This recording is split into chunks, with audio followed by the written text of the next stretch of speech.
UKLO 1 year masters. No IELTS required up to 5 years visa. High visa success rate. Jani master వ్యవహారం చుట్టూ తిరిగి పవన్ కళ్యాణ్ తో link పెట్టే చర్యలు చేస్తున్నారా అంటే అవుననే సమాధానమే వినిపిస్తుంది. పవన్ ను టార్గెట్ చేయాలనే ఆలోచనతోనే పూనం కౌర్ ట్వీట్ కు తెరలేపిందనే చర్చలు నడుస్తున్నాయి. ఇది సినీ వర్గాల్లో వినిపిస్తున్న టాక్. ఇప్పుడు ఎక్కడ చూసినా జానీ మాస్టర్ విషయమే హాట్ టాపిక్ గా మారింది. ఇకపోతే టాలీవుడ్ లో జానీ మాస్టర్ ఎపిసోడ్ సంచలనం రేపుతుంది. పవన్ కళ్యాణ్ టార్గెట్ గా వ్యవహారం నడుస్తుందనే చర్చ నడుస్తుంది.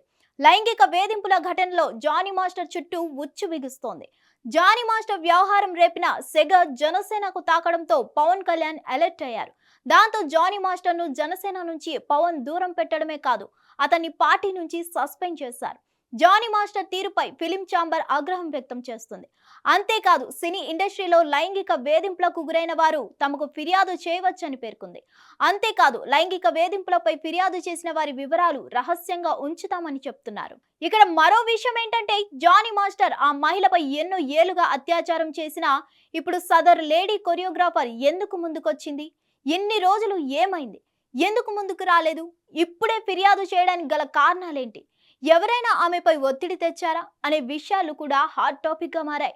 మొత్తంగా జానీ మాస్టర్ వ్యవహారంతో లైంగిక వేధింపుల వ్యవహారం మరోసారి తెరపైకి వచ్చింది. లైంగిక వేధింపులు అనేవి ఇప్పుడు మలయాళ సినీ ఇండస్ట్రీని కూడా ఓ కుదుపుతోంది. మొత్తంగా ఇందుగలడు అందులేడనే సందేహం వదలదన్నట్లు అన్ని ఇండస్ట్రీలో ఈ లైంగిక వేధింపులు ఉన్నాయనేదే జాతీయ క్రైమ్ బ్యూరో చెప్తుంది. గ్లామర్ ఇండస్ట్రీ కాబట్టి సినీ ఇండస్ట్రీలో చీమ చిటుక్కుమన్న అందరి దృష్టి దానిపై ఉంటుంది. మరోవైపు ఈ కేసు చర్చల్లో ఉండగానే పాత ఫిర్యాదుతో త్రివిక్రమ్ ను పూనం కౌర్ టార్గెట్ చేయడం రాజకీయ వర్గాల్లో కాకరేపుతుంది. ఒక రకంగా త్రివిక్రమ్ పేరుతో ఇండైరెక్ట్ గా పవన్ కళ్యాణ్ ను పూనం కౌర్ టార్గెట్ చేసిందనే కామెంట్స్ కూడా వినబడుతున్నాయి. ఈమె వెనుక వైసీపీ నేతలు ఉన్నారనే టాక్ వినిపిస్తుంది. నిజంగానే పూనం కౌర్ త్రివిక్రమ్ పవన్ కళ్యాణ్ ను వేధించారా? ఒకవేళ వేధించి ఉంటే తప్పక శిక్ష అనుభవించాల్సిందే. అయితే ఈమెకు ఛాన్సులు ఇస్తానని చెప్పి తనకు ఏ విధంగా కూడా సినిమాలో ప్రమోట్ చేయలేదనేదే పూనం కౌర్ వర్గాలు చెప్తున్న మాట. సినీ ఇండస్ట్రీలో టాలెంట్ ఉంటేనే ఛాన్సులు వస్తాయి. అలాంటి ఇండస్ట్రీలో ఎవరు 1-2 సినిమాల వరకు ప్రమోట్ చేసినా టాలెంట్ ఉంటేనే లైమ్ లైట్ లోకి వస్తారు. ఆ తర్వాత సొంతంగానే ఎదగాలి. మరి పూనం కౌర్ త్రివిక్రమ్ పై చేసిన ఈ కామెంట్స్ ఇప్పుడు హాట్ టాపిక్ గా మారాయి. మరిన్ని అప్డేట్స్ కోసం stay tune to hit TV.